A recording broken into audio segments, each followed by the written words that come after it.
All right, so now we have these red wines out from Luigi Voghera, and he does, you know, like I said, he is utter perfectionist on all of his wines. You know, we tasted through the Moscato and the Arnis, and the Moscato. Who's doing 25-year-old vineyards of Moscato? Mm-hmm. Nobody's doing that. I mean, it's fantastic. His Arnis, absolutely gorgeous. So his red wines, you know, he sits in the heart of Barbaresco country, and you know, we'll taste his Barbaresco, kind of his flagship bread and butter.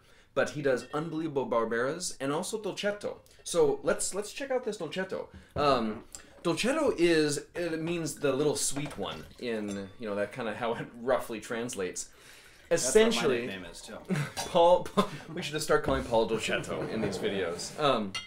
The little sweet one, because it's kind of this, you know, all three of these grapes, Barbera, Dolcetto, and Nebbiolo, are late ripeners, but this is the earliest ripener. A little bit sweeter, a little bit more fleshy fruit, and a very, very fun red wine. And essentially, if you're going to age these for years and years and years and years and years until they're actually drinking where they should, you got to drink something in the meantime. Yes. Dolcetto, the little sweet one. So, Paul, you know, on the nose, what do you get from this Dolcetto? This has seen absolutely no oak.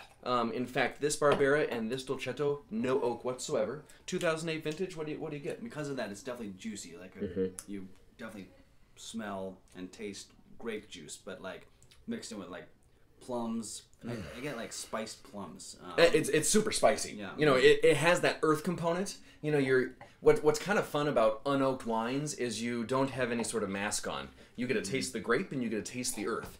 Which I always love, and especially love the taste of Italy. Haven't got to be there in Italy like you, but you know, I feel like I can visit Italy here in this glass right now. So this Dolcetto, you know, it's got that spice. It's got that spice in the nose. It's almost peppery. Absolutely delicious. You're right, fruity, kind of grapey, but at the same time layered with all other things. You know, cherries and plums and delicious nuances. And really well structured. It definitely has like some tannins and acid that isn't just for the faint-of-hearted. Like, it's easy drinking, but will go really well with food because it has that structure to it. Well, the structure is exactly what this has. It's gripping. No. The tannins are there, so it shows you that there's just grape tannins galore on this. But the acidity is fresh. It keeps your mouth watering. It's just screaming for food to me. Yeah. I would love to eat this with pizza. Love to eat this with a big old plate of spaghetti. Lasagna. We're gonna eat some lasagna tonight with some nice Dolcetto. Absolutely fresh, delicious, invigorating wine. Rate it, Paul. What do you got? Pinpoint the scene for this love. I'm sitting on top of the hills in Piedmont. Jerk. Kissing a girl, a beautiful girl. And my brother's on the phone, and I'm bragging to him. It's a 10 out of 10 for that. 10 out of 10 for bragging at the brother across bragging seas, to the brother, while you should be kissing a girl. Yeah, I can dig that. I can dig it. I can dig it. This wine is perfect for just kind of that simple afternoon drinking red. You know, if you have some light fare to eat with it, beautiful. If you have a beautiful lady, beautiful partner with you, absolutely drink this up and enjoy. That's the way to drink wine. So let's see what we think about the Barbera. You know, Barbera also totally unoaked. Barbera d'Alba. So to kind of give brief, quick remnants into these two wines, the Reserva here essentially sees oak. 8 months of French oak. This has seen no oak. And so we'll really get to tell the difference between the fresh just fruit, the grapes that are there, the earth that has grown it, versus those same exact grapes spent a little bit more time aging, a little bit more time in bottle, and 8 months in oak. So, unoaked, what do you get on the nose? Pepper. Oh, wow, I pepper. thought that one was spicy. This one's definitely like... This is loads of spice.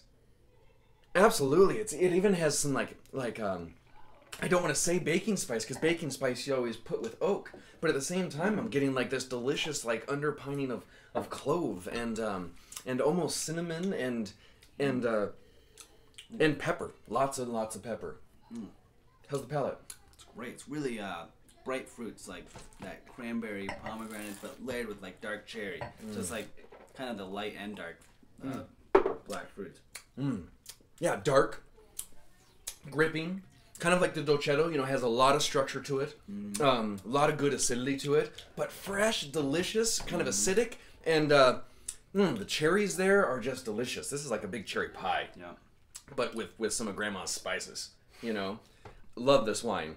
I'm going to give this wine, you know, at least a 19 out of 20 points for, you know, you just got done watching The Goodfellas or some, you know, epic mafia Italian movie, and you're like, I'm hungry and I want to drink a glass of wine.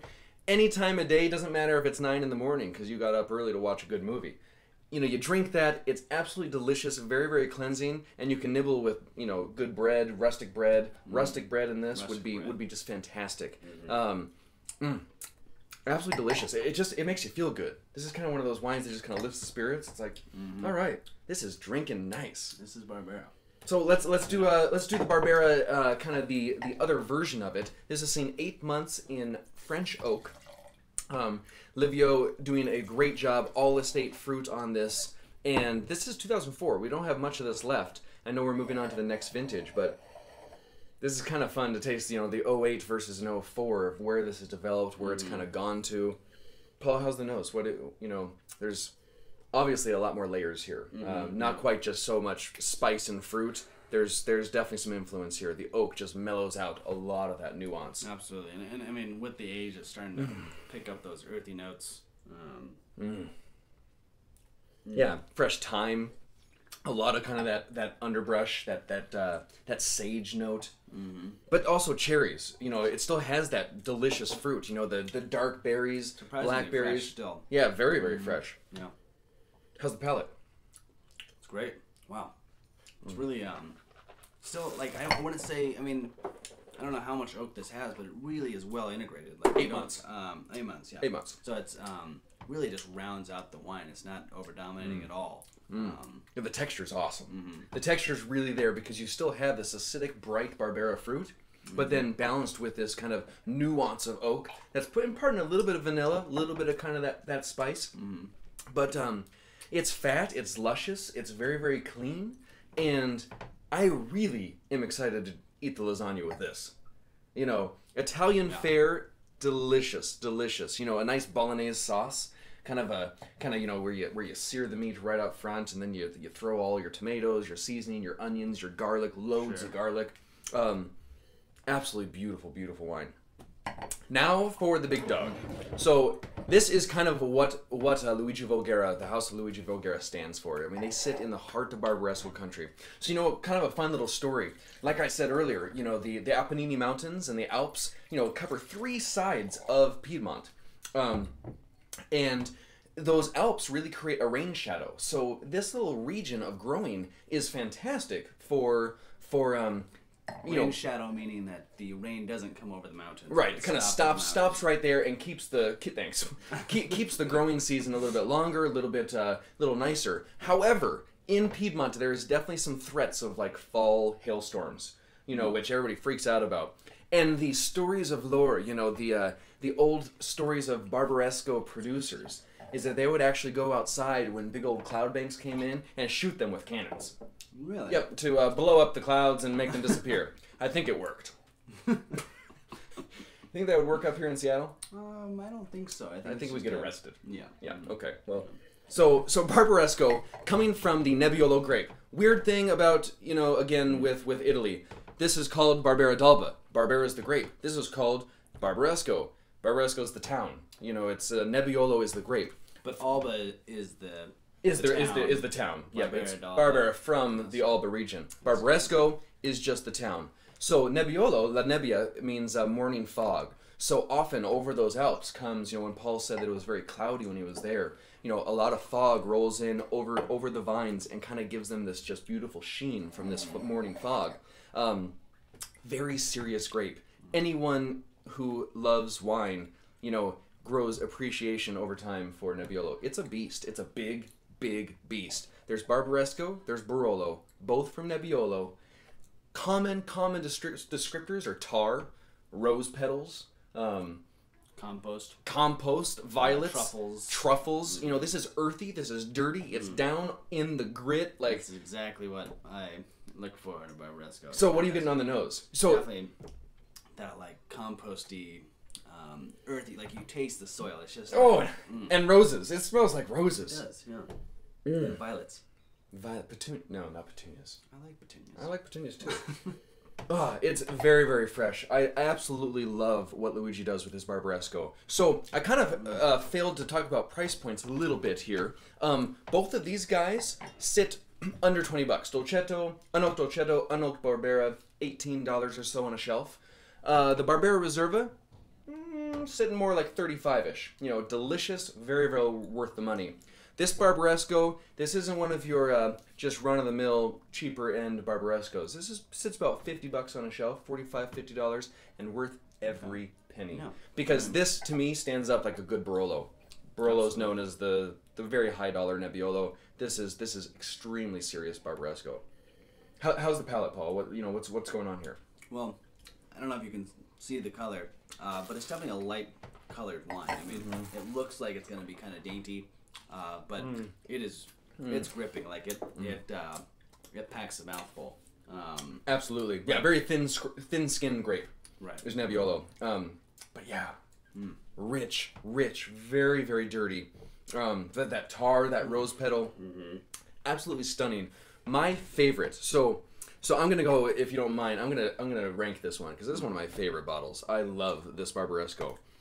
This bottle to me gets a 1,000 out of 1,000 points. Whoa. Not even 999. We're talking the full 1,000 here for a big bowl of handmade fresh pasta.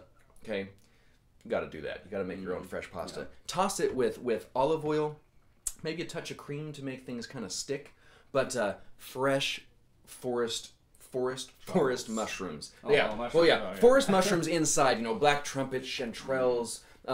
Delicious mushrooms, and then freshly shaved truffles on top. I can't afford truffles, but up here in Washington, we get some Washington truffles. They're not quite as expensive as the Alba truffles, but shave a few truffles on that. Just a fresh pasta, very, very earthy, with a truffle note, maybe a little truffle oil, and some rich mushrooms. This wine is perfect. 1,000 out of 1,000 points. I'm getting hungry. Me too. Yeah. So everybody, Luigi Voghera, unbelievable little house, small, 50-acre plot in the heart of Barbaresco, in Piedmont, in Italy. Unbelievable wine production. Livio Voghera is making killer juice. If you see these, grab them. They're fantastic values for what you get in this bottle. Yeah. Beautiful wines, and I hope you enjoy. Thanks, everyone. Cheers. Cheers.